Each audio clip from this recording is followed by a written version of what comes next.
looking, it's looking at a sort of integrated view of both the demand side, so demand being the customers, being any sort of customer programs that go along with that, any sort of energy efficiency, sort of, on the demand side resources, but then also looking at the supply side. And that's more typically what people think of the supply side as the wholesale generation side. So you got like utility scale wind, solar, hydro, nuclear, coal, if there's any kind of coal in there.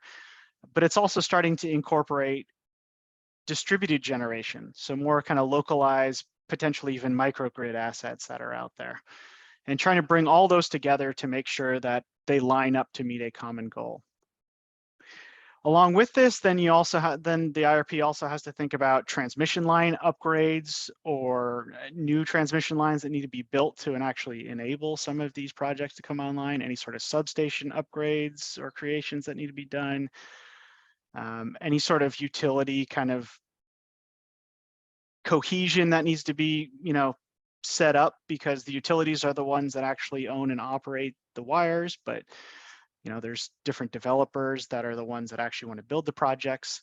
So it's not just utilities that have a vested interest in the IRPs, but it's also developers, project creators that have this vested interest, because if they want to be able to create a project, they need to make sure that the IRP is showing that that's actually possible. And essentially, I put this quote at the very end here. Essentially, what the IRP is stating is we have these resources and this problem, the problem being we need more of them, but we have these resources. The IRP shows this is how we will use the first to solve the second. So there's all these different developers that are out there that say, yeah, I have all these different resources we want to build, but the problem is how do we actually integrate them into the system? How do we integrate them into utilities? And how do we actually, sort of function them in the system? So most states require IRPs to be filed with their public utilities commissions, PUCs. There are a handful of states that don't, that are in gray here. So the blue ones are ones that require it out here in California. Even though I'm in Washington, but in California where our company is, it requires an IRP. And then, basically most of the entire West, actually all of the West requires it. And then there's some states in the East that don't require it, but there are utilities that still do their own internal IRP analysis. So even though it's not required and not officially filed, it's still, the companies still actually do them just because it's good, prudent practice. So out in California, requires all load serving entities. So East Bay Community Energy is a load serving entity, meaning that we serve our customers' load. And another load serving entity is Pacific Gas and Electric, which I'm sure most people have heard about. That's one of the big utilities out here. But then there's a handful of other CCAs, community choice aggregators, such as East Bay Community Energy throughout the state. They're all required to do it, as well as energy service providers, ESPs. They're also required to file these. And we file them with the CPUC, the California Public Utility Commission, every 2 years. So as I mentioned, the last one we did was in 2020. This current one is in 2022, this year. And it's just going to keep going every 2 years from then on. We're actually internally thinking about doing an IRP every year. And while it doesn't get submitted officially to the CPUC every year, it only gets submitted every 2 years, it just makes sense for us to do this kind of integrated look at both our resources as well as the grid as a whole to try and figure out where we fit into the mix. And that it makes more sense to do sort of an iterative update every year as opposed to doing a massive update every 2 years. The first one came out in 2018. That's when the CPUC first mandated it. And then now it's every 2 years from that point. The initial IRPs were really just done as a regulatory requirement. There was no real kind of integrated look as to the grid. They were just, the utilities were just doing this as a regulatory requirement as opposed to an actual kind of planning or collective impact plan. But with this past one in the 2020, I think we finally started to see that plans were sort of aligning.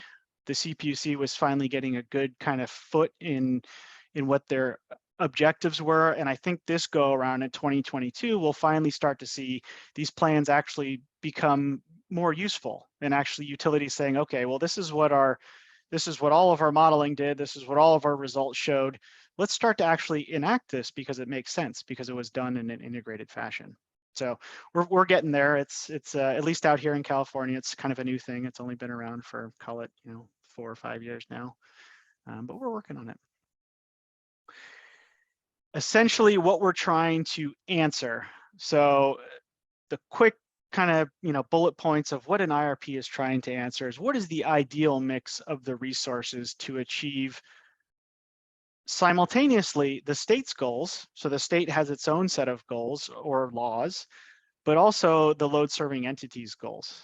So those two are not necessarily aligned. If the LSE wants to meet the bare minimum, then those two goals are the same, because the state is kind of the primary goals, and then anything LSE wise is secondary to that. But at least here at East Bay Community Energy and a number of other CCAs around the state, our goals are more aggressive than the state's. And what are those goals? Well, we're trying to meet our carbon-free goals much quicker than what the state has mandated. We're trying to reach our renewable procurement goals quicker than what the state is requiring. So in that case, we start to diverge, but then also our ideal mix of resources is going to be more green than perhaps a different LSE that is just trying to meet the state's goals. Along with that, then there's the reliability aspect.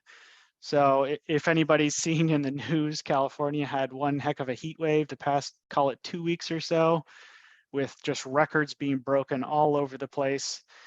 And reliability was becoming a concern, because the peak load was forecasted to be like just shy of the operating reserves for the entire state. And that's never a good thing. So as part of the IRP, we're looking at, okay, well, there's these kind of climate goals that we're trying to reach, but we also have to maintain grid reliability, because if you're not able to generate and there's widespread blackouts or brownouts here and there, we're still not really being climate friendly in that case.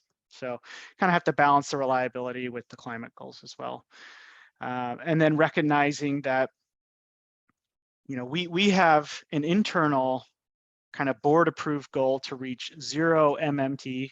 That basically just means 0 carbon free outputs by 2030. And then that's not a time coincident emissions free goal. So that just means over a year, we have to be carbon free. There are other LSEs that are much more aggressive, saying that they have to be a time coincident emission free, meaning every hour of the day you have to be carbon free. You can't, if you're over generate in 1 hour and under generate in another hour, we spread that out, but there are some LSEs that say, no, we want to be time coincident. And this is like 24/7 carbon free. If you've ever seen Google is big on that. That's something they're, I guess, kind of piloting or still working on, but they're heavily going into time coincident carbon free. And a number of these kind of large tech companies that have data centers are doing that. Of course, it's going to conform to whatever the CPUC requires or needs, and then meets our other goals internally here.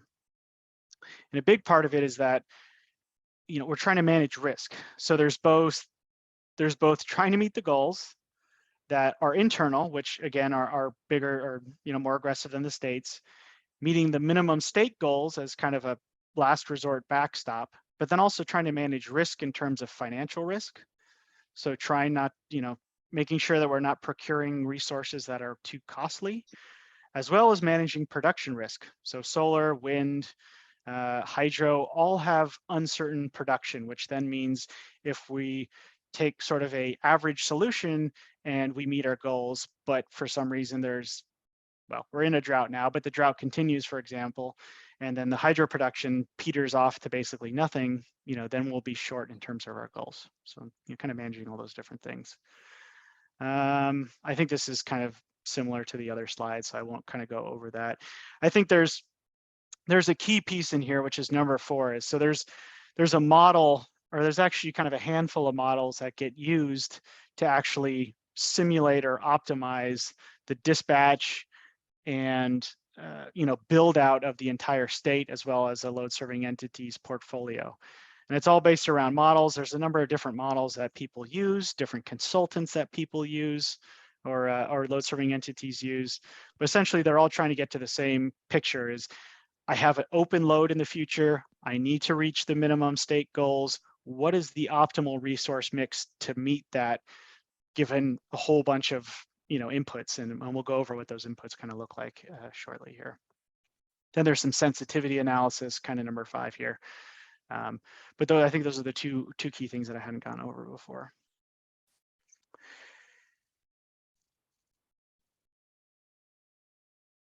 So as I mentioned, the objectives are kind of are different in terms of they're kind of additive to each other. So as I mentioned, we have to meet the state's goals, which is meeting the GHG emissions targets, reduction targets. That's law. There's a few different, I forget what they're called. They're either Air Resource Board or Senate bills. I'm not sure which they are. But in any case, there's requirements that load serving entities have to meet certain GHG reduction targets, like period. And if they don't, then there's significant penalties that they have to pay. So that's like number one thing when you're thinking about modeling, is you say, okay, all else, just remove everything else. I have to meet these goals because this is law. The second thing is then coming into play is this affordability / reliability. And I'd say they're both a close second, but obviously system reliability is going to take precedence, because if you don't have a reliable system, then affordability basically means nothing. And then diversity. So diversity is both in terms of resource technologies, so diversifying across, say, geothermal, wind, solar, hydro if possible, nuclear, which we won't go into that one since that's kind of a hot topic out here in California. But then adding in anything else like energy storage, different energy storage technologies.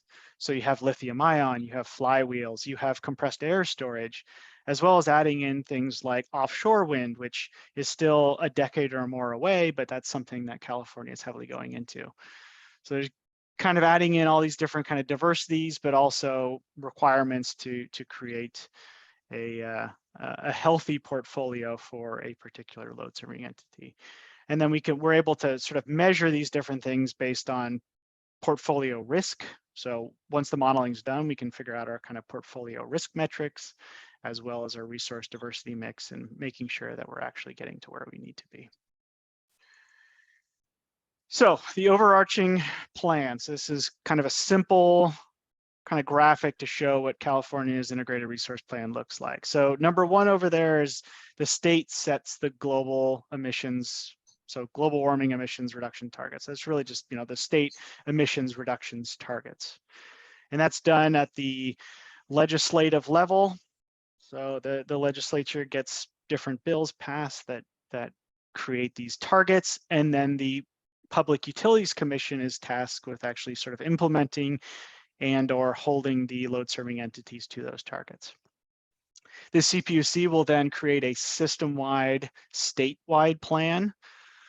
So there's this, so just because each individual LSC is doing their own individual IRP, the state is actually doing its own complete statewide IRP as well. So there's a whole bunch of different like sub levels of IRP that actually take place. So the state creates its own statewide plan and says, it doesn't matter who's doing what, where, these are the resources that needs to come online within the state to meet our goals. And these are the transmission lines that need to be upgraded, changed, moved, all that kind of stuff.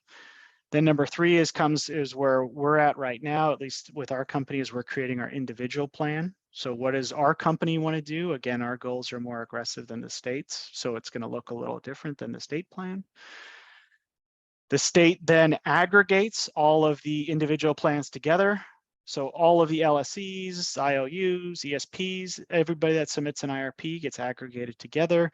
They assess the results.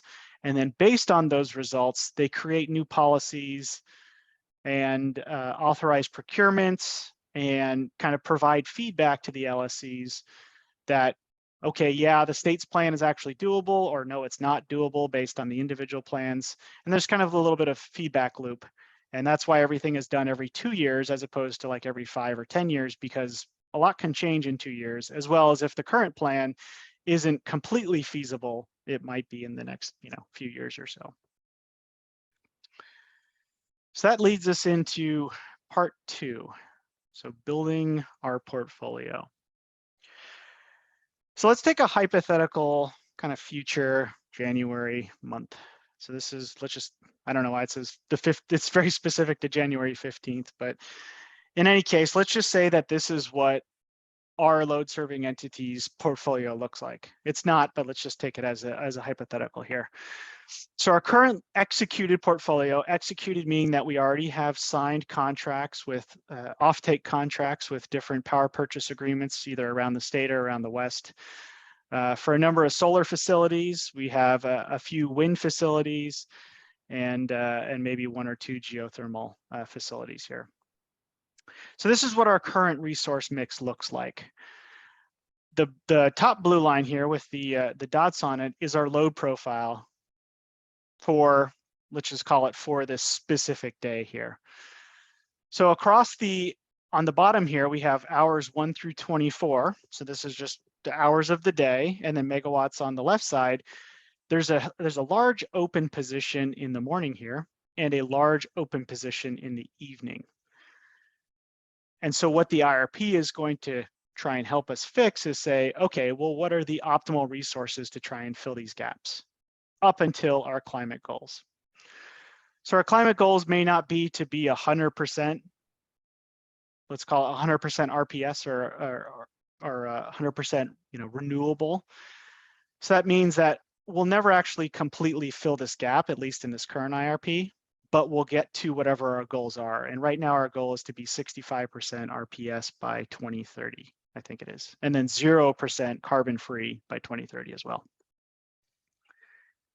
If we look at kind of a similar chart, but we move to July, looks a little bit different. The load profile is different here, as well as our resource mix is different.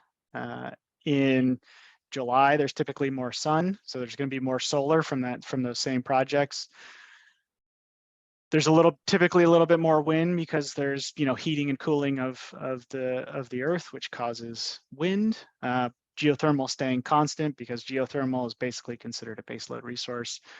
But our open positions in the evening and morning look a little bit different. So the resource mix that may fit for January may not fit for July. So you have to kind of balance.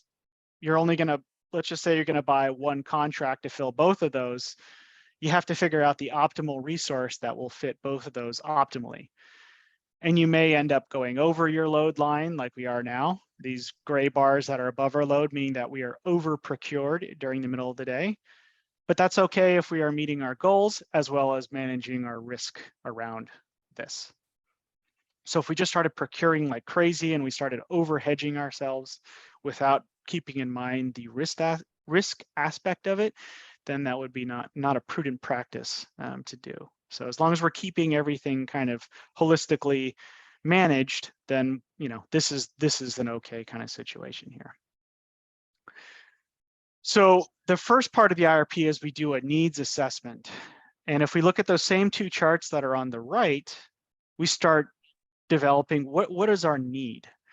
And we have our demand forecast, which is the blue lines, our load forecast for both of these.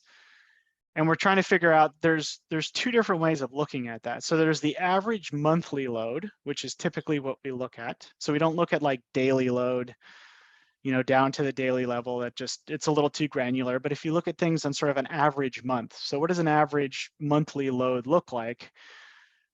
That's what we're going to try and procure towards, as opposed to procuring to every single individual hour of a day, because load forecasts going out 20 years are highly incorrect. So you don't want to be procuring to July 15th and 2040 because we have no idea what that's going to look like. But if you look at sort of an average month, I think we have a fairly decent idea what things are going to look like. Then there's also the peak load. So in this case, the peak load on this particular day is somewhere around 800, and the peak load for the July day is, let's call it around 800 as well. And the peak load comes into play because of resource adequacy. So that's what this RA here is, this compliance requirement. So resource adequacy is a product that is a capacity product. So ensuring that there is enough capacity on the system to be able to handle the peak loads of both the load serving entities and then aggregated the loads of the state. And that's what kind of RA is in a nutshell. We'll go through RA a little bit more later on, but RA is a whole completely different animal that I don't even really want to go into too much right now. Then there's the RPS goals, which I mentioned. 60% by 2030 is the state's goal, and then our internal goal is about 5% or so above that, just so we're leading the state in terms of our RPS procurement. We have other goals that are internal. So this comes back to energy efficiency goals, local programs goals. There's disadvantaged communities that we have that we want to try and procure local resources for, either like rooftop solar or small kind of localized energy storage projects. So there's a number of other kind of EBCE specific goals that then can get fed into the modeling for these exercises. Everything that's done within the models is ultimately simulated off of market dynamics. So essentially what happens is there's a price forecast that gets created going out for, let's call it 20 years. And that price forecast is what dictates how the units are going to get dispatched and how the units are going to get valued off of. So as part of that, you're looking at your open position, because if you have an open position, you have to procure this from the spot market, which is what the price forecast is.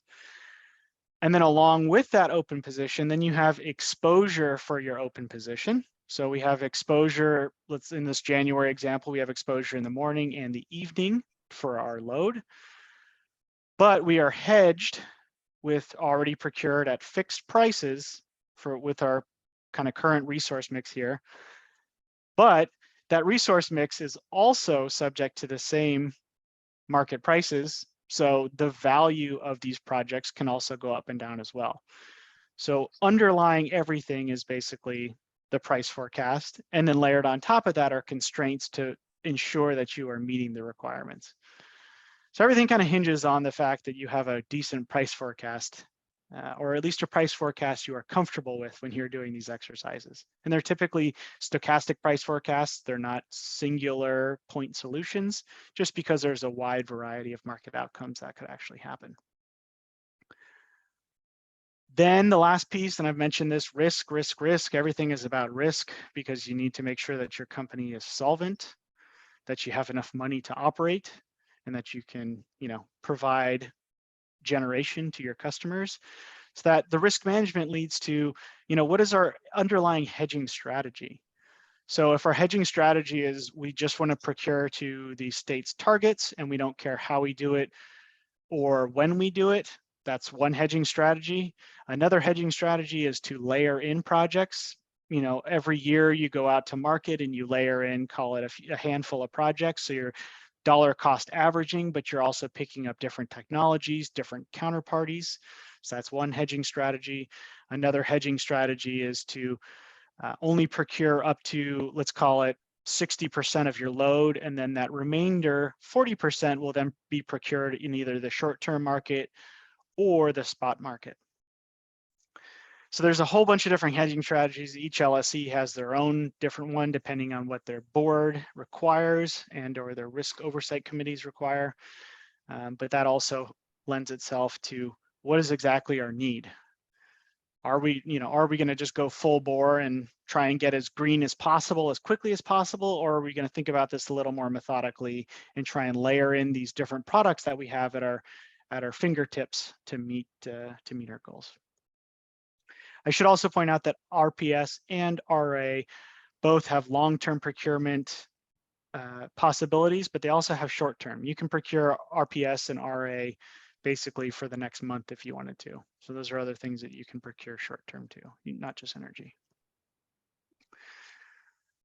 So then comes the prioritization of how we actually prioritize what, what actually is going to be the sort of the high level objective function if we're thinking about things kind of modeling wise. Compliance requirements, as I think beaten to death so far already, are going to be the underlying objectives. We have to meet our compliance requirements. This is what the state is requiring. There are huge penalties. There's bad optics if we do not meet our requirements, both RPS, RA, carbon free. Then comes the market dynamics, because everything, as I mentioned, everything is in the models are modeled off of price forecasts. So that's market dynamics right there. And that could basically mean you're either going to make $100 million over the next 10 years, or you're going to lose $100 million over the next 10 years, depending on, the resource mix that goes into there. And you want to make sure that we're procuring to the appropriate kind of, given the market exposure, the market volatility, and future price expectations. And then closely with that is then the risk management. And then the other goals that we have, as I mentioned, like local programs goals, energy efficiency goals, any sort of distributed generation goals, those come last because those are not crucial to the business. Our crucial part of the business is, we have to meet the state's goals, but we also have to provide generation to our customers affordably. So those are our two main goals. And then everything else after that is kind of like icing on the cake. It's things that we love being able to provide to customers, provide them different optionalities, provide them cost breaks if we're able to, give them sort of incentives to switch over to electric sources from gas sources. Those kinds of things come last. Then there comes the valuation part. So this is the heavy modeling part. And typically most LSEs will use, I guess most sort of small LSEs use consultants for this because this is kind of a heavy lift. Whereas the IOUs, like the PG&Es of the world, typically do things in-house because they have enough bench strength for that. But through the valuation, what's being done is there's two different models that get run. So there's what's known as the production cost model, and production cost model essentially looks at all the different resources that are on the grid, all the different constraints that are on the grid, and it tries to come up with a price forecast based on a number of different assumptions about the future state of the grid. What does a price forecast look like in the future based on the resource mix that's there, as well as the resource mix that is projected? So all this stuff goes into a big model called the production cost model, and then outspits a price forecast. So that's kind of the first piece that gets run. And then the second piece is called the capacity expansion model. So there's a capacity expansion takes the price forecast that comes out of the first model, and then it expands the capacity of a particular load serving entity to meet the different compliance requirements that are there. So it expands the capacity of the LSE. So those are the two different names of the models if you ever run into those. Typically there's big modeling companies like Aurora and Plexos that are out there that are big in the space in terms of both production cost modeling and capacity expansion. And then comes sort of the qualitative pieces. These really come into play when we are actually implementing the IRP. So the IRP just says, okay, go buy 100 megawatts of solar over the next year. But then it's up to us to go out to market to actually solicit projects from the market. And then once we do that, then we go through this kind of resource mix exercise to make sure that we are evaluating counterparty. So we're not getting too many projects with one counterparty. We're spreading our counterparty risk, spreading the credit worthiness risk of the counterparties across different projects. As well as a handful of other things that kind of come into play when you're actually contracting for these projects. All kind of comes full circle when we're doing this IRP process here. So then we have to define, what are eligible products that can fill these gaps. So as I mentioned, there's a handful of gaps as well as over procurements for these different sort of hours here. So you could just let a model go wild and say, find me the best solution. But that's not necessarily always the best way of doing things. You have to put a little bit of constraints on what's reasonable. So for example, if you said, hey, model, go out and find me the best to fill both of these, it would probably be a hydro resource, because hydro resources peak in the morning and evening, but they also have capacity to be able to fill gaps in sort of the overnight hours. We have not been able to procure any hydro resources ourselves. It's very limited in the state. It's very limited kind of across the West to actually be able to contract for those resources. So if you set a model, if you gave a model, here's the cost of different resources, find me the cheapest one, it'd probably be hydro, but that's not, that's not reasonable. That's not a reasonable expectation that we would actually be able to procure that. So we have to constrain the models to say, no, that's not possible. Let's reel things back in a little bit, back to reality here, and say, okay, we probably can't pick up hydro, or we can pick up very little. What's the next best resource that actually is procurable? And that probably comes back to wind, batteries, or maybe layering on some sort of geothermal, some sort of baseload product. So we have to kind of reel things back into what is an actual eligible product, both for our load shape, but also realistically speaking within the state. So a lot of dynamics there. It would be nice if you could just let the models run and give you an optimal solution and then go out and procure it. But unfortunately, that's not the reality we live in. I wish there was a lot more opportunities for hydro, but there aren't, at least out here, especially during a drought. You wouldn't want those during a drought. So if we look back at sort of this unhedged January example here, trying to fill this, brings up a few different potentials to fill this open position. So you could do everything fixed priced short term, which I am in charge of our short term fixed price energy hedging sort of practices here at East Bay Community Energy. And what I'm doing is I'm trying to fill our open positions on a short term basis. So between, let's call it the next month, or even the balance of the current month, through 2 or 3 years. So very kind of short term, what is our open position that we would not be able to fill with a large project that takes years to build? Just go out to market and fill it with standard power. You could do that, but you would not be meeting your climate objectives, because power that comes from the grid, also known as brown power, has emissions with it, because there's natural gas plants that are out there that are on the grid. There's nuclear that's on the grid, as well as there could be potentially coal that's being brought in from other states on the grid. So that's not really a great way to fill it. You could, but you would not be meeting your goals. Then comes on to additional generating resources, what's known as available generating resources. So wind and solar are typically the ones that are considered as available, meaning they are not entirely dispatchable. You can curtail them down, meaning you can decrease their generation, but you can't increase it per se. So as available, we just get it as it comes. So that's one way of doing it.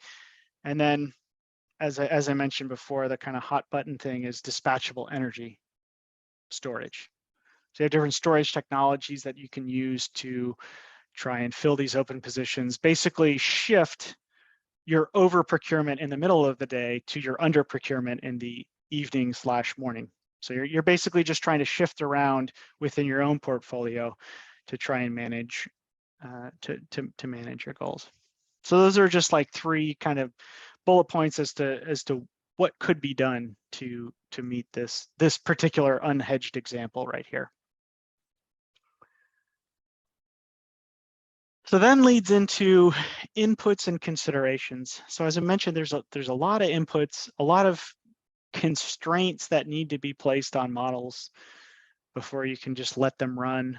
So we have to think about these things. And actually, there's a large swath of time before the first model run actually gets kicked off that our internal groups, kind of internal stakeholders, come up with what are the best, what is the best source data for inputs, just standard inputs in terms of resource costs, resource availabilities, but then also kind of just general feasibilities. So we go through all the different resource types, and if you're basically going from 0 to infinity on, say, geothermal, we're like, no, there's not an infinite amount of geothermal that could be built. Realistically speaking, there's probably only like maybe 50 megawatts a year at most, 75 megawatts a year, just given the actual viability of building some of these projects. So we kind of clamp things down a little bit before anything actually gets run into a model.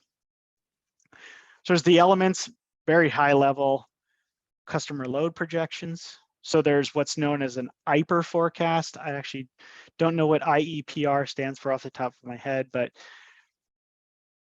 it's basically the state's long-term load forecast for each load serving entity.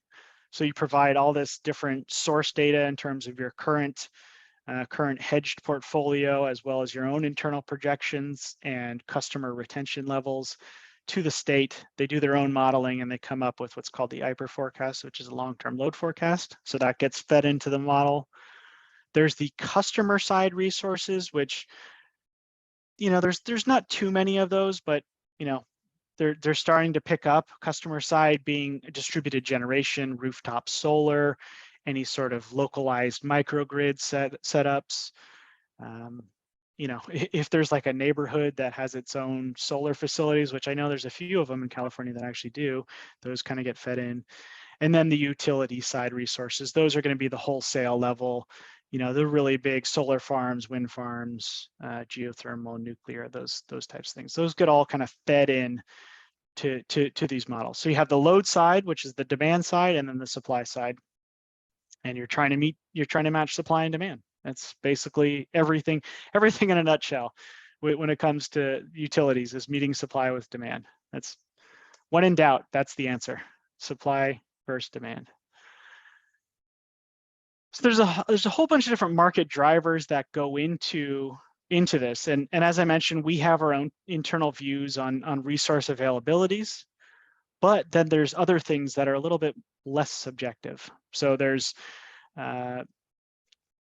things that lead into dispatch costs, such as environmental policies. So a policy is not really subjective. It's written and signed. So that's a policy that has to be met. Plant retirements. If you've been keeping track of Diablo out here in California, it was being planned to retire since 2018.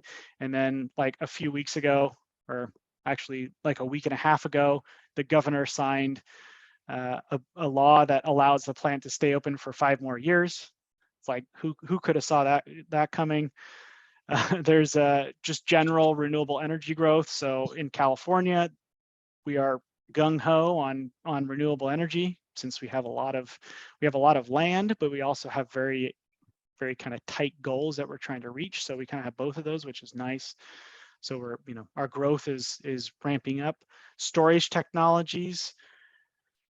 I thought lithium ion was going to be the reigning king, but because of lithium prices and what happened here with sort of the COVID situation, there's a number of different other storage technologies that are really starting to gain traction.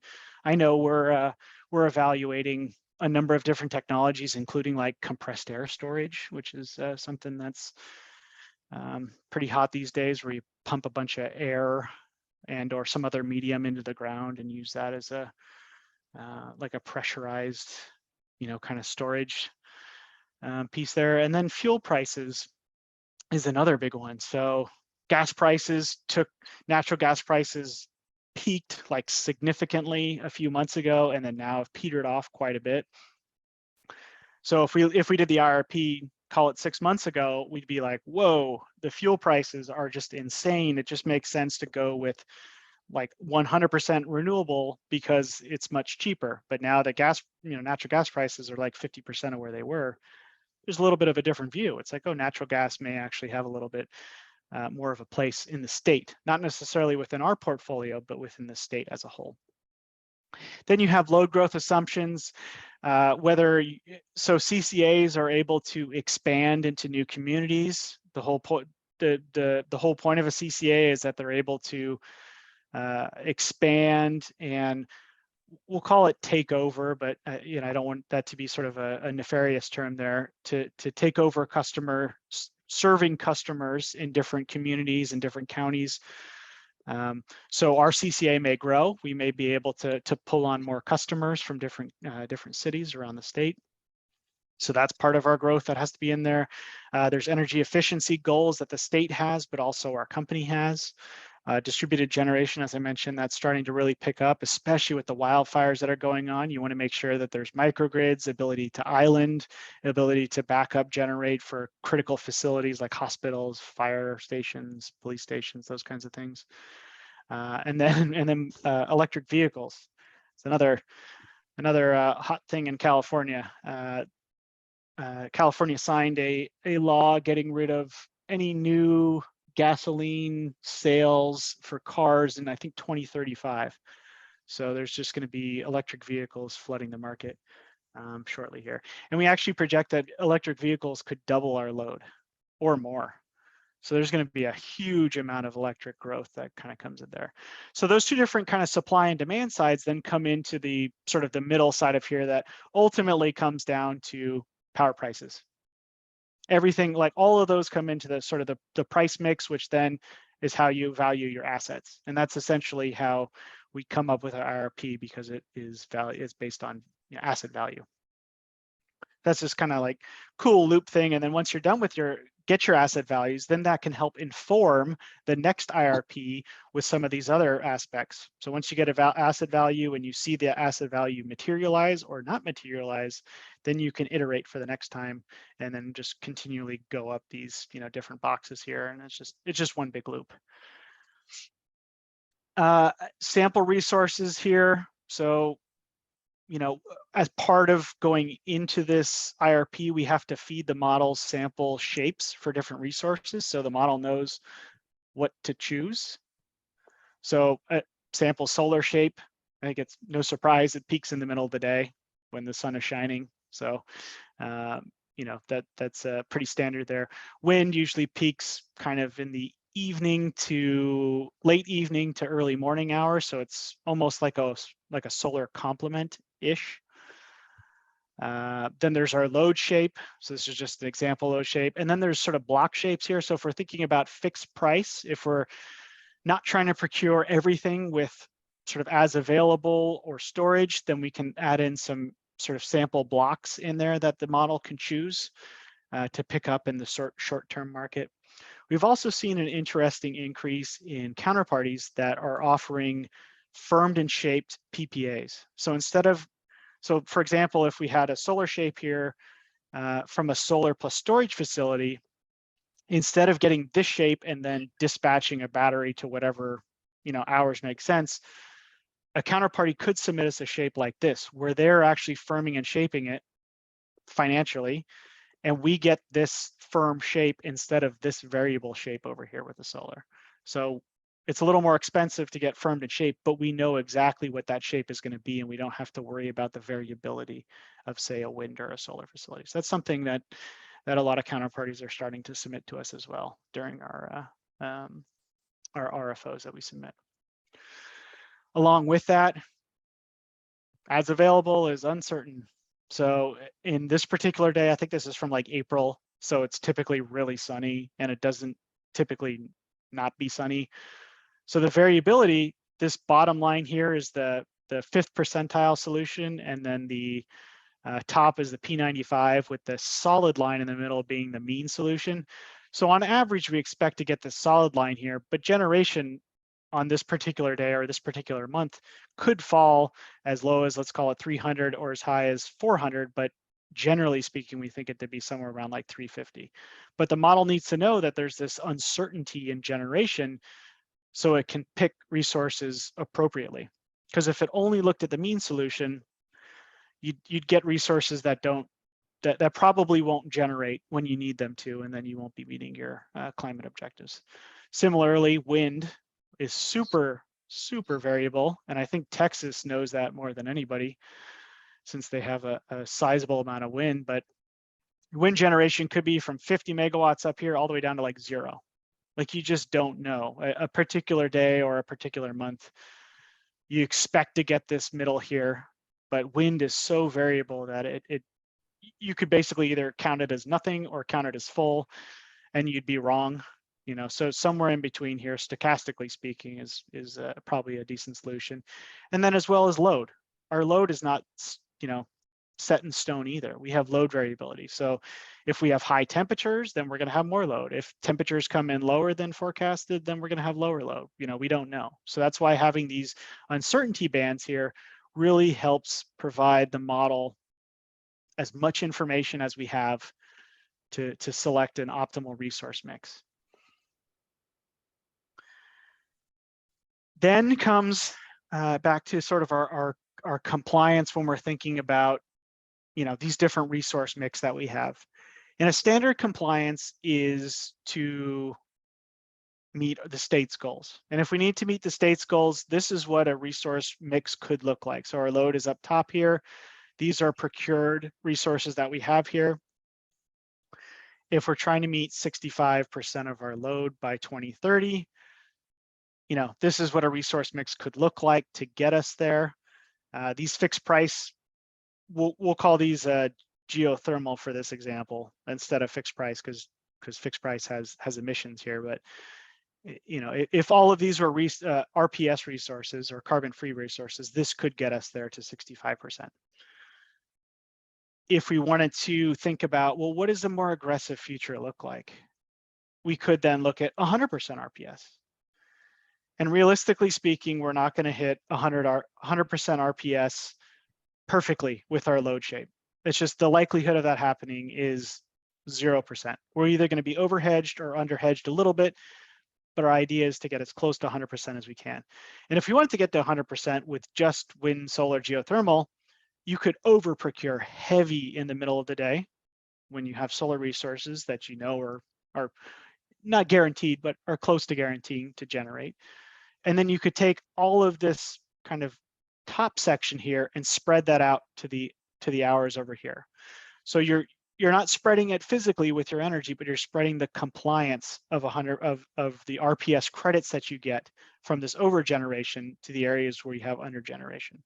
So for every one megawatt of generation above the load line here, you can just count one megawatt over somewhere in here. And that'll get you to 100% too. So that's if we're trying to think about it, well, this is what does 100% RPS future look like? This is a possibility. This is what it could look like. Now, this is not what it's going to look like, but again, we're out there to look at all realms of possibility that make sense for our organization as well as the state's availability of resources. Now, there's one CCA, I think only one now. I think there's a second one that may be thinking about it. And like I mentioned, a number of sort of large tech companies, namely Google, are thinking about this 24/7 coincident RPS or 24/7 coincident carbon free. The coincident is key, meaning if you generate a megawatt of energy at hour ending 23, which is what is that? 11 o'clock, 10 o'clock, between 10 and 11. If you generate 1 megawatt during that time, you can only count it during that time. You can't spread any over procurement. You can't like amortize it across your portfolio. So the coincident part is what makes things really challenging, is you have to like heavily over procure to meet your evening and your morning, because those are typically the lowest loads of the day, but the resources that generate the most RPS are typically the solar, wind, and maybe even geothermal, which really makes you long during the middle of the day. So you have to go very long in the middle of the day to then be slightly long and or ish close in the evening, morning hours. So that's part of the managing that has to be done there, you know, to make a portfolio that could look like this. And of course, you could throw in biomass, biogas. Those actually have carbon-free emissions, so let's keep those out. You could throw in hydro if there's any sort of hydro portfolio in there.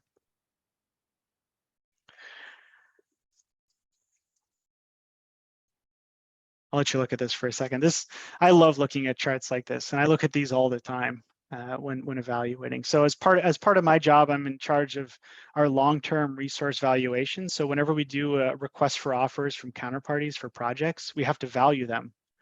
And what is the value of the project on a net present value basis for the next 20 years or 30 years, however long the PPA is expected to be. So I end up looking at forward curves. So there's a number of different forward price curves that are out there. These are from different counterparties. I'm not going to say who. I'm not going to provide you what the prices are because it's, slightly confidential to that. But essentially what this is showing is that amongst different forward price curve providers, there's a significant number of variability. So if we look at like these orange lines here, there are some extreme peaks, super extreme peaks.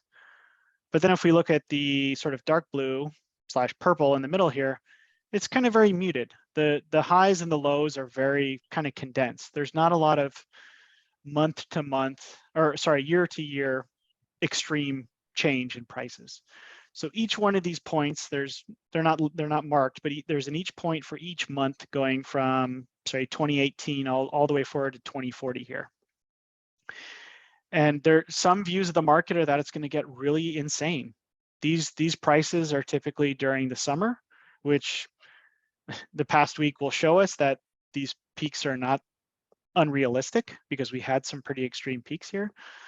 But then there's also other providers that are providing or showing very low prices during sort of the winter timeframe or sort of the fall timeframe, and leading into the early parts of winter here. So the idea is that we have to choose one of these, but which one do we choose? Which one makes the most sense for our IRP exercise?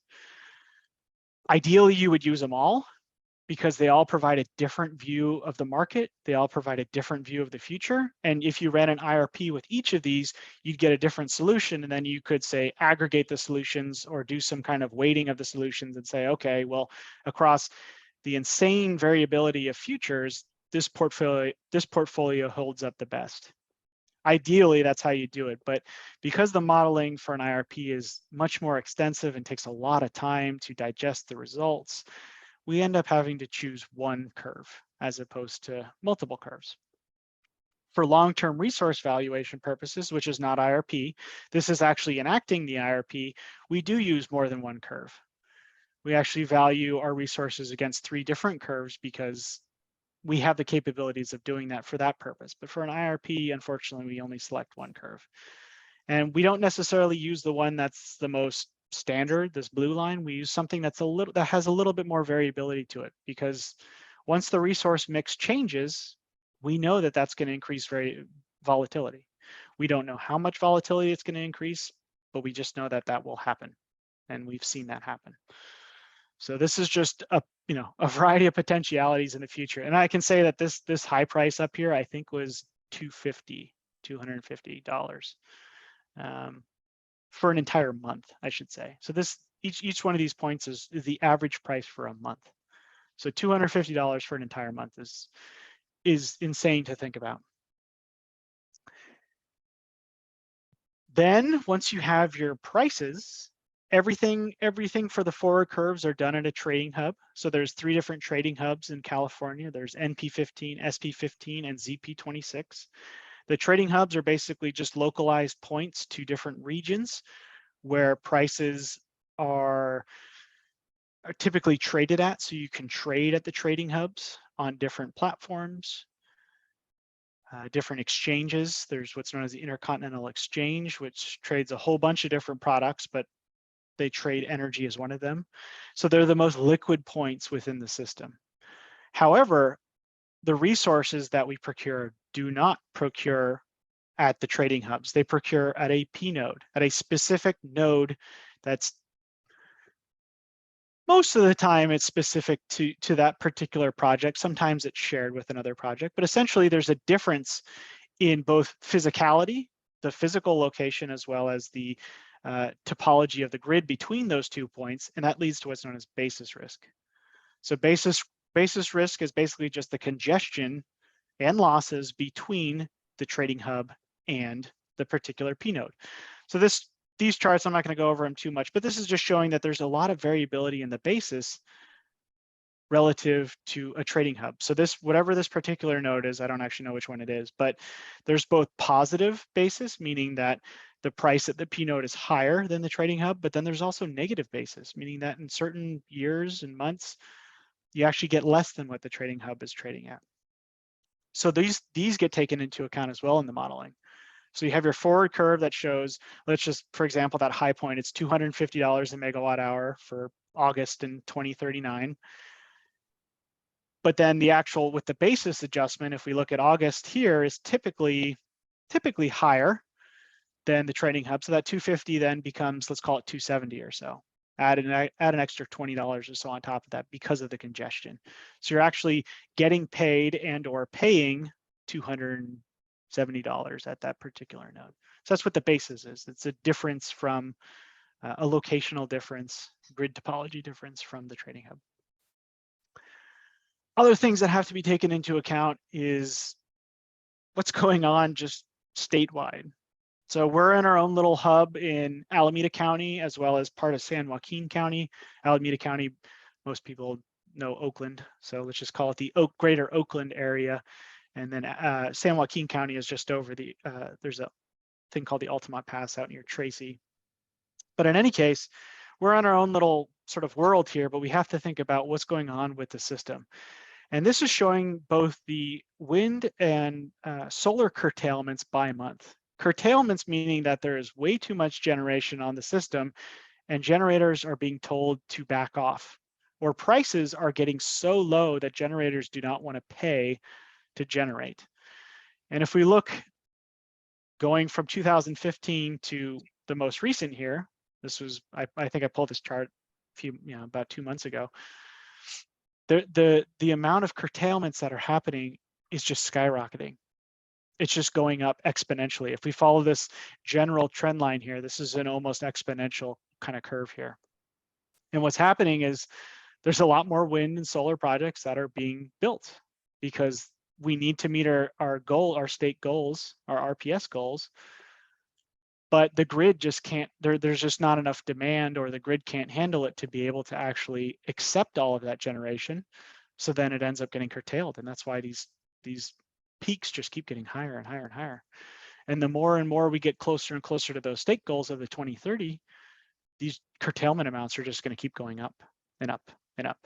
So just something else that we have to keep in mind when we're thinking about this is that, yes, we have these projects that are going to generate, they're going to variably generate, as I showed with those sort of uncertainty bands there, but then they also may get curtailed because there's just too much. So there's also things that have to be taken into account. Lastly, sort of on the climate-driven aspect, droughts. California has been in a drought now for, basically the better part of this past decade. There were a few years where there was some serious wet, there's 1 or 2 years that were incredibly wet. But if we look at just sort of the general drought conditions starting in basically 2012, it's almost pretty constant here. There's a few dips in terms of the drought amounts here within the state, but we have never been out of a drought. We've just only gone down in terms of the statewide drought here. Currently, it's out of control. There's that big tropical storm that hit San Diego and dumped a year's worth of rain in like 2 days. It happened a few days ago. So I think that'll help the drought in Southern California, but at least in Northern California, still super dry, super ripe for wildfires, unfortunately. And there's no meaningful rain in the forecast. So then that leads to part 4. So then we get to the results, and I think this is sort of this is a little bit more fun because you get to see the results of all this crazy work, all these assumptions that went into it. You get to see some fun, pretty pictures. I love pictures. So this is just sort of a graphical representation of what an IRP does. So if we look here, you throw everything into a model, and this is what an incremental yearly build out could look like for a portfolio. So if we look at, and this was done this is the 2020 IRP. This is not our most recent one because we don't have results yet. But if we look at our 2020 IRP, in the year 2020, it was saying, okay, in 2022, you need to procure all these different types of resources here to meet both your open position, your climate goals, the state's goals, your internal incremental goals, everything, your risk goals, all that. This is the resource mix that needed to be procured in 2022 to make that happen. Now I can safely say we did not hit this goal.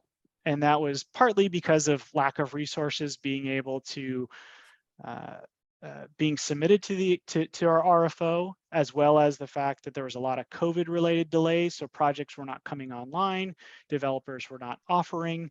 So hopefully now that we're 2+ years out from the initial kind of COVID lockdown and restrictions and all that kind of stuff, hopefully things will start to ease up a little bit. Projects, however, that were executed are they're still getting delayed. So it's something that we're having to work with. And I think in our next IRP, this build out is going to look significantly different because of all of what we've learned in the past 2 years of what's going on with the kind of the state of the industry. Then as we kind of go forward here, there's a handful of storage projects that should be or could be added to meet our goals. I think that's no surprise. Storage is able to dispatch. It's dispatchable storage, so we can meet our peaks that are open, our open peaks, in particularly that July timeframe that I showed you on those open charts, as well as it meets our resource adequacy. So storage is a big resource adequacy resource, and I will show another chart that has sort of a similar picture, but more RA related later. And as we start to get later on in sort of the 27, 28, 29, 30 timeframe, then we start to see more sort of solar plus storage coming online because their open position gets so significant in the middle of the day. Right now, let's call it we're over procured in the middle of the day, but once that starts to peter off and our load starts to increase such that we're not open, then we procure more solar. Again, there's large hydro in here, but as I mentioned, large hydro is basically not possible to procure. So while the model says do large hydro, in all likelihood, we'll either just remove this from our build out, or we will rerun the model saying, yeah, that's not likely. That's not going to happen. So then the build out would change, given that you can't procure those. If we look at the cumulative build out, so before this is the incremental build out. So these are just chunks of megawatts. So let's call this like 100 megawatts of solar in this year, 100 megawatts of solar this year, and let's call it, I don't know, 30, 40 megawatts of storage in this year. So this is incremental to our already existing portfolio, as well as the portfolio in the years before. So you take your existing portfolio and then you add 2022, and then to your existing portfolio plus 2022, then you add 2023, et cetera, et cetera. Everything gets cumulatively added onto here. So this is an incremental chart, but if we look at the cumulative chart, this is where things start to look really colorful and fun. So if we look at our existing PPAs down here, this is sort of our existing line, and then everything cumulative on top of that. So we're adding on projects in different years, different resource mixes, different resource types, and then cumulatively we're adding those up to increase our nameplate capacity. So nameplate capacity goes to RA. So our resource adequacy is generated off of the nameplate capacity of these different facilities. You don't get the full nameplate capacity. There's what's known as an ELCC, or effective load carrying capacity. So that basically means that you're getting credit for much lower than what the nameplate is for each of these resources, namely for solar and wind. So solar, the ELCC is somewhere around like 5%. So if you had a 100 megawatt solar facility, you only get resource adequacy credit for 5 megawatts. And that's just because it's highly variable. It's as available, meaning you just get it as it comes. You can't really count it towards the reliability of the state's needs. Whereas something like storage is there. Storage is dispatchable. You could make, if you had 100 megawatts of storage, you could ensure that you have 100 megawatts of capacity available if you needed to. So there's a little bit difference between the dispatchable resources and the non-dispatchable ones in terms of what they get credit for RA. The new capacity that we have on here, if we look at this kind of orange section, is mostly solar plus storage. That both helps us meet our RPS goals because we're able to get the RPS credits from the solar, but we're also able to shift generation that we don't want during the middle of the day to hours where we do want, and then you can still get the RPS credits for that. So basically just able to shift the way your RPS generation to different hours of the day. And then standalone storage, like I mentioned, is ripe for RA benefit. So that gets thrown in there because we have RA needs that we need to get met as well. So then comes to the RA position. So similarly to this chart, this one's looking at RA instead of energy. So the previous one was looking at energy. This one is looking at RA. They're both in megawatts. They're both, similar in terms of how they're calculated. They're both calculated off of the nameplate of the resource. But as I mentioned, they have ELCC factors that get thrown on top of them, the effective load carrying capacity. And if we look here at the first bullet point, low ELCC values result in very low contribution of RA from solar and wind. So when we think about an optimal portfolio here, the portfolio that has a nameplate capacity of, let's just eyeball it and call it 2,500. Here, this same portfolio, cumulatively speaking, may only be like 1,500.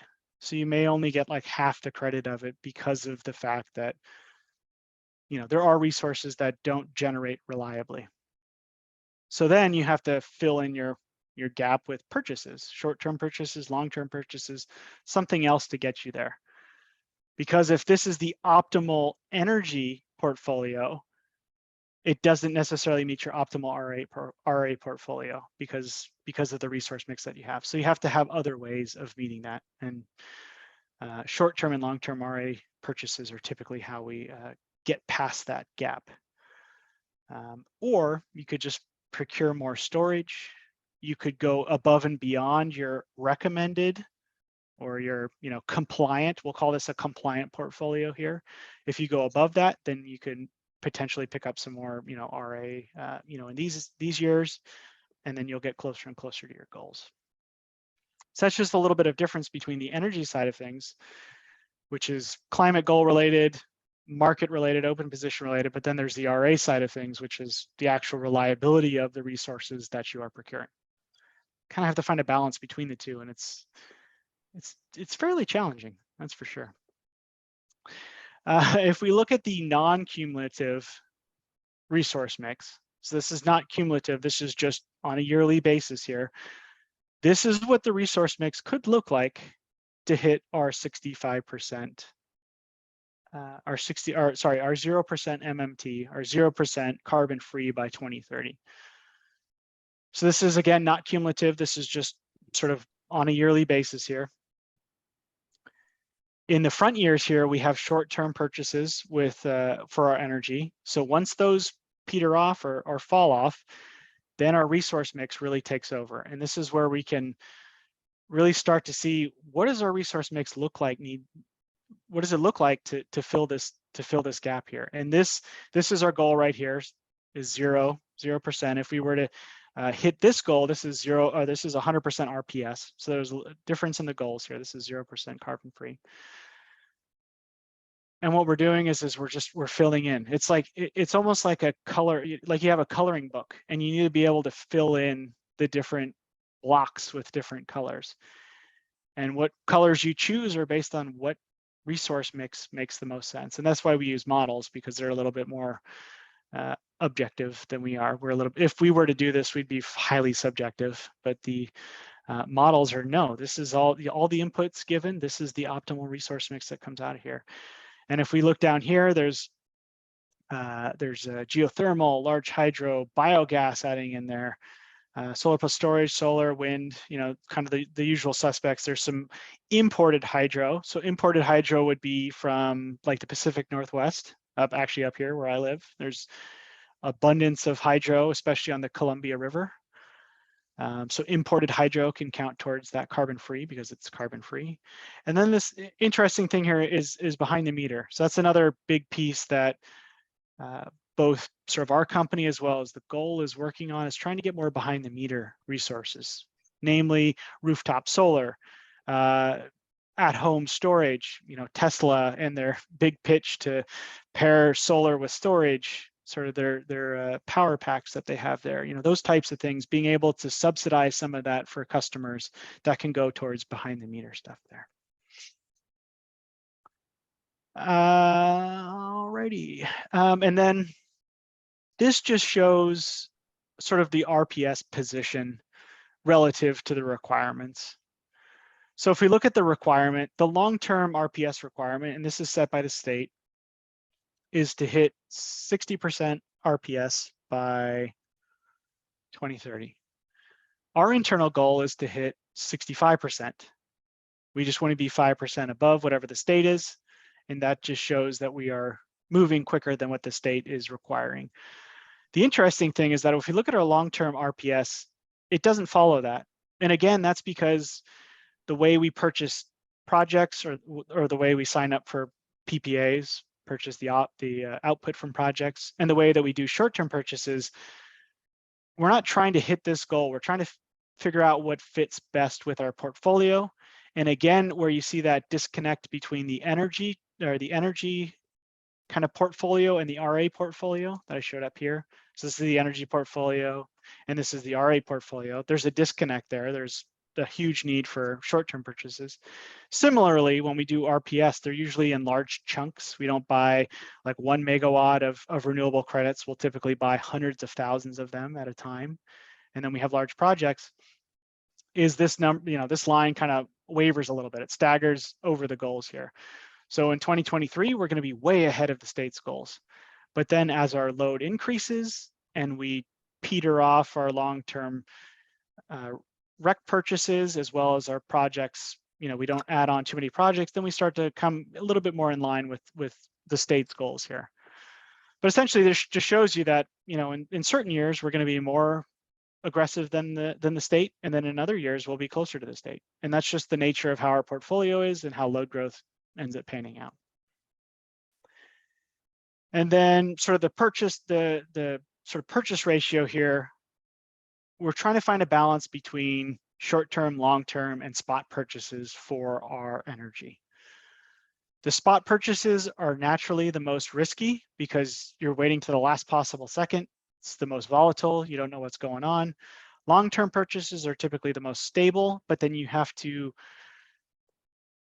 wear that risk for a longer term, whereas like a spot purchase, you only have to wear the risk for a particular hour or even a 5-minute interval if you're going down to the real-time market. But a long-term project, minimum of 10 years, you have to wear the risk. Maximum, I think we do 20 years is the long-term one. And then short-term purchases, which is what I do, the balance of month to say 2 years, you don't have to wear the risk as long, but prices are typically higher than in a long-term purchase. So you have to kind of balance these to have a healthy mix of spot, short, and long to make sure that your portfolio is being risk averse and that you're trying to get the most value for your customers. So this just shows the different ratios kind of going forward in time of sort of ideal or optimal purchases in the different markets that there are for energy. And there's 3 of them. Lastly, this is just another kind of look at the RA kind of chart. If we look at the different resources here, the other one was cumulative. This is on a yearly non-cumulative. So this is a spot yearly here. Just looking at the different resource mix that needs to go in to meet our RA positions. And again, a lot of those are going to be sort of short. There is no spot market for RA. It's either short or long term. So we'll have to fill these in with short or long term purchases just to meet our RA obligations.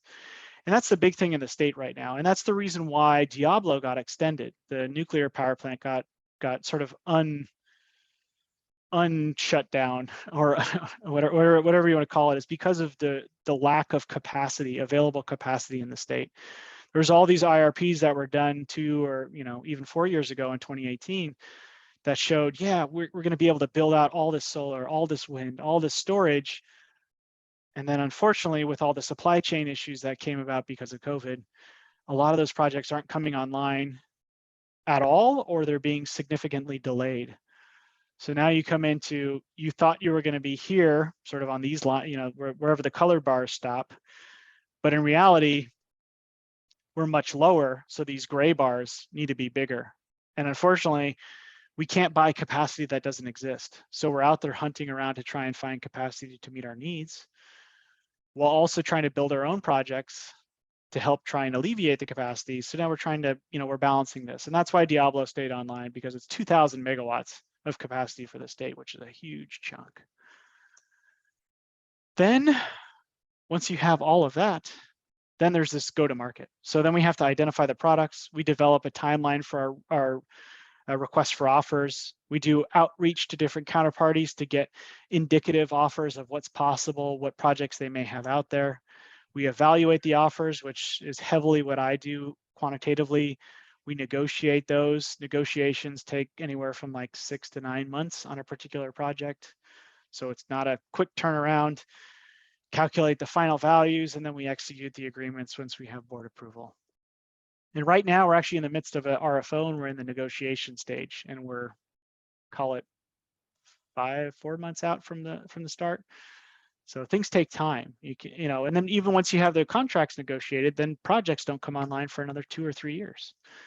So this whole process, the IRP process itself, is required every 2 years, but the actual project timeline until you actually realize what you think, what the IRP says, like say, hey, you need 100 megawatts of solar in 2025. We actually have to procure that or actually sign the contract in 2022 to make it so that the project can come online in 2025. So there's a lot of lead time on these things. It's a very complicated process, to say the least.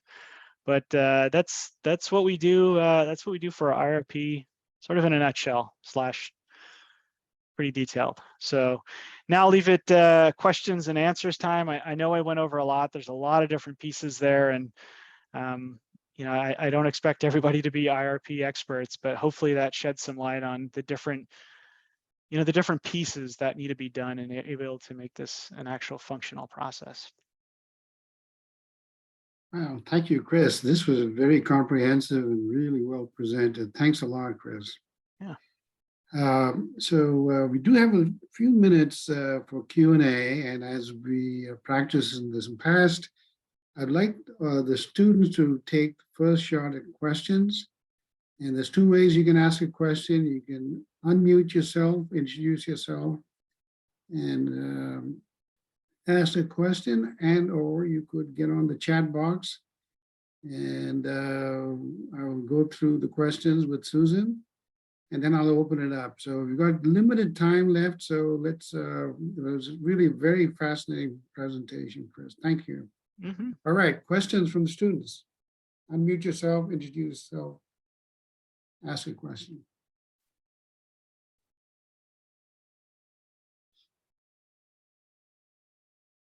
So Chris, how big is the East Bay Community Energy? How many customers do you have?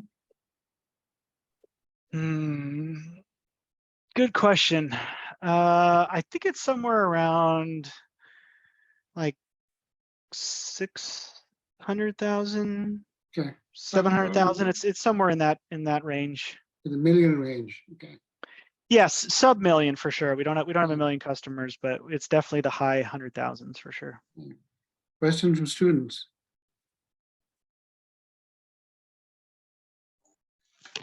Hi, Chris. My name is Oshan from ESE. Just a quick question. Do you consider this like the stakeholder engagement when you're filing these IRPs? Like I've seen some of the IRPs, like for example, like Duke Energy, that they are conducting like public forums or presentations or discussions to get to know what the general public is opinion on some of these portfolios before they file the final IRPs for the regulation. So when you're working on these, do you consider such engagement? Yeah, that's a whole piece I didn't go over there. Of course, all of our IRP results have to be board approved. So our board is definitely one of the stakeholders that we have. Along with the board meetings, there's also public comment that could be done. So the public is able to voice their opinions at those meetings. Typically beforehand, at least during our last IRP, we went out to, there's like an environmental justice group that we presented initial results to get feedback from. So we did that. There's the Community Advisory Committee, CAC, I think that we presented to as well. So, excuse me, once we have sort of initial results, definitely not final results, but when we start to see some of the initial kind of outputs from our models, we reach out to the local environmental groups just to give them like a heads up, like, hey, this is what we're thinking. This is, what the modeling is saying. It's not final, but, just to solicit some feedback if there's anything meaningful that we need to take into account for sort of final runs. And then of course our board is our final stakeholder when getting things approved. So yeah, we definitely engage the community when and where we can. Since this is this is basically the roadmap of how EBCE is going to be procuring for the next, call it 10 years. Okay. Next question by any student? I have a question. Chris, thank you for your talk. My name is Alexander Gardner. I'm ESE student. I was wondering, are there any circumstances that might cause a PUC to reject an IRP from a company? And if so, then what kind of things would that be? And also, what would the company do to make sure that the IRP doesn't get rejected, or when it does get rejected, how would you go back and revise it? Yeah, so I think rejections typically happen when they're filed incorrectly, just procedurally speaking. When looking at results and looking at what an LSC wants to do, or what their procurement plan looks like, I don't think they would reject if the plan looks wild. If it looks highly implausible just on face value, they may question it and say, what's going on? Where does this come from? But typically what they'll do is they'll accept everybody's IRP, and then we have to fill out a data template that has everything that they could need to aggregate the results in sort of a numerical form, an Excel form. And then once they aggregate all the results, then they're able to see if their own plan, the state's plan, makes sense. And if like LSCs are, if like all LSCs say, yeah, we're going to build or contract thousands of megawatts of hydro, and then they aggregate all the results, they'll look at them and they'll be like, yeah, this is not likely. This is not possible. The state's plan is not going to happen. Then they may come back and say, okay, LSCs, we need to rethink this one specifically because of that. I think part of this process is to validate their own internal modeling. So they do their state plan, and then LSCs do their individual plans. It's partly to validate that LSCs are thinking within the box as opposed to outside of the box. And as long as that happens, they won't reject a plan that looks kind of weird and odd, as long as it fits within the state plan. And if it doesn't fit within the state plan, like just fundamentally speaking, then they could question it and ask for further clarifications and or like a redo of things. But we haven't had one rejected. As long as the plan is, so they, not to go off on too much here, but they require what's called a conforming plan and then an alternative plan. The conforming plan has to conform to the requirements that they put out. There's very strict requirements to what a conforming plan looks like, and we have to submit a conforming plan. We have the option to submit alternative plans as well, meaning they're non-conforming, but it's what we would like to do. Like if we're trying to go above and beyond the state's goals for RPS, that would be an alternative plan because that's not conforming to what the state is requiring. So there's these different opportunities to have different plans submitted that are a little bit more funky and don't necessarily go along with what the state's requiring, that they won't reject those as long as you conform in the conforming plan. If that makes sense. Cool, thank you. Yeah. All right, so a couple of questions in the chat box. James Daly, EIA of DOE allocates about 35% capacity to solar and wind. You stated 5% in the planning and acquisition process. Is the 5% overly conservative?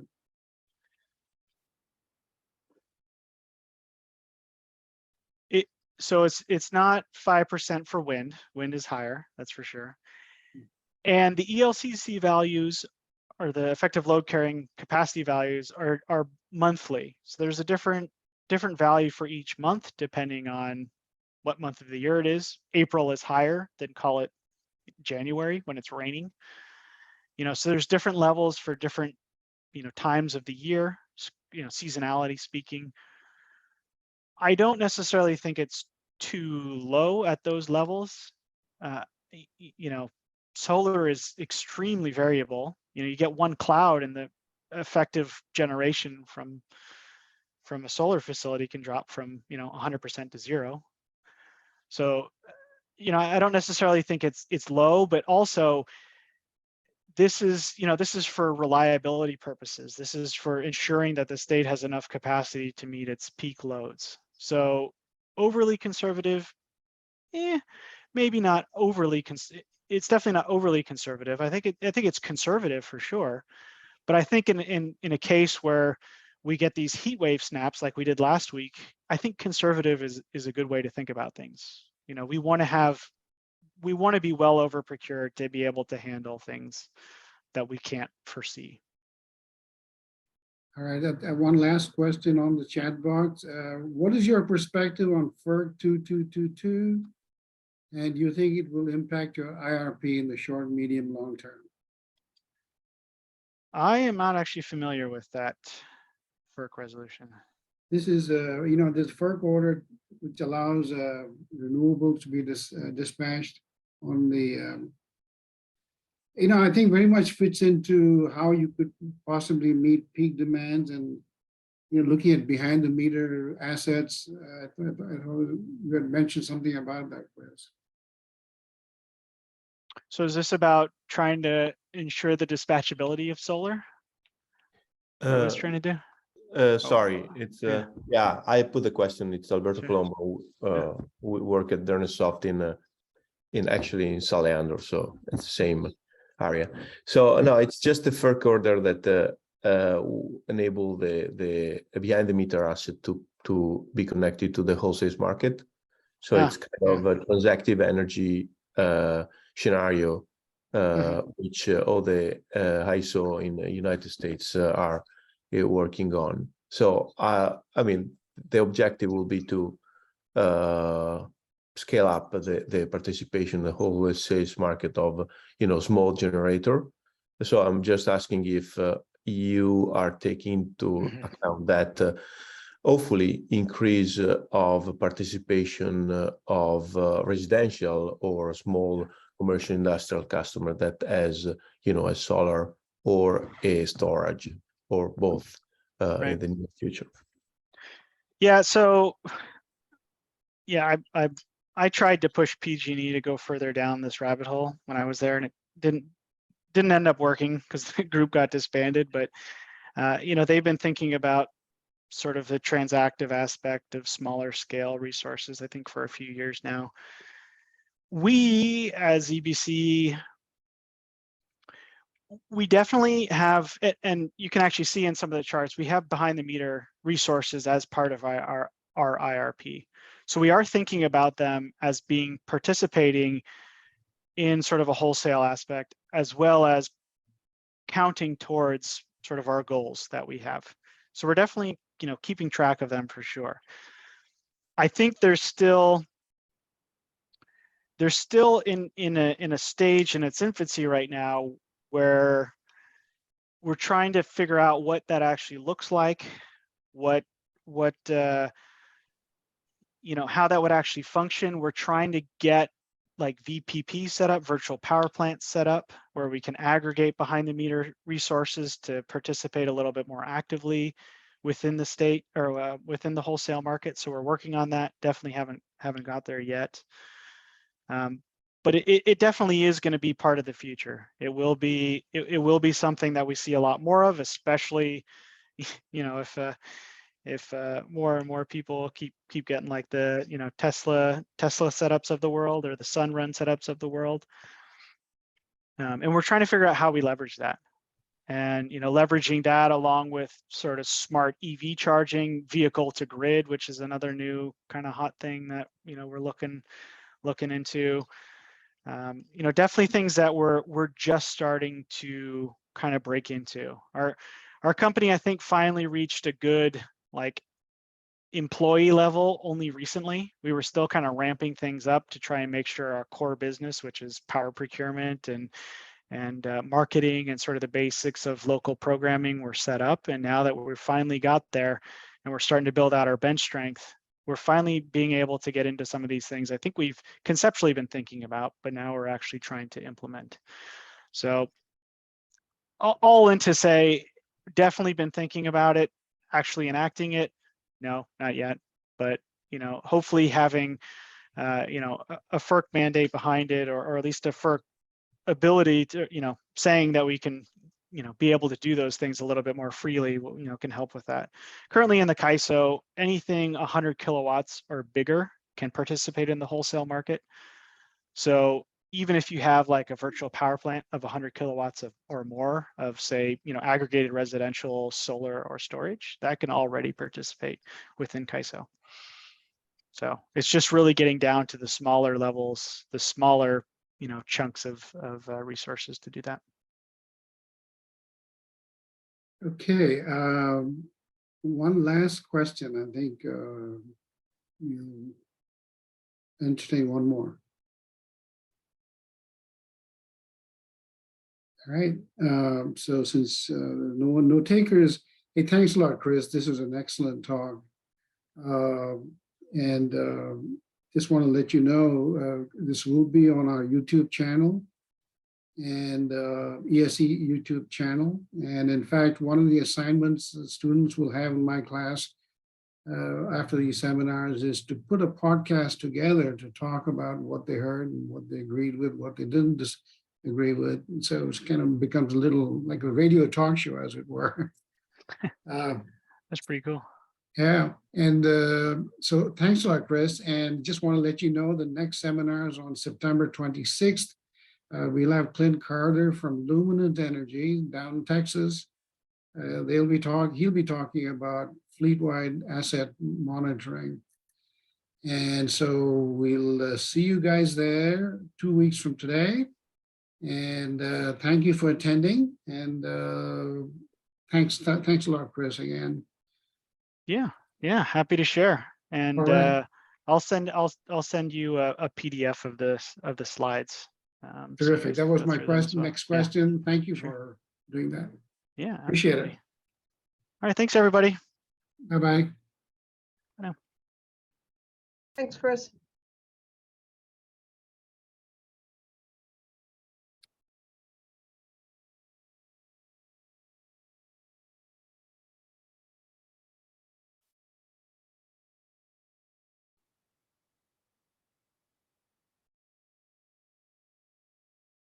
All right. Let's see who else is on.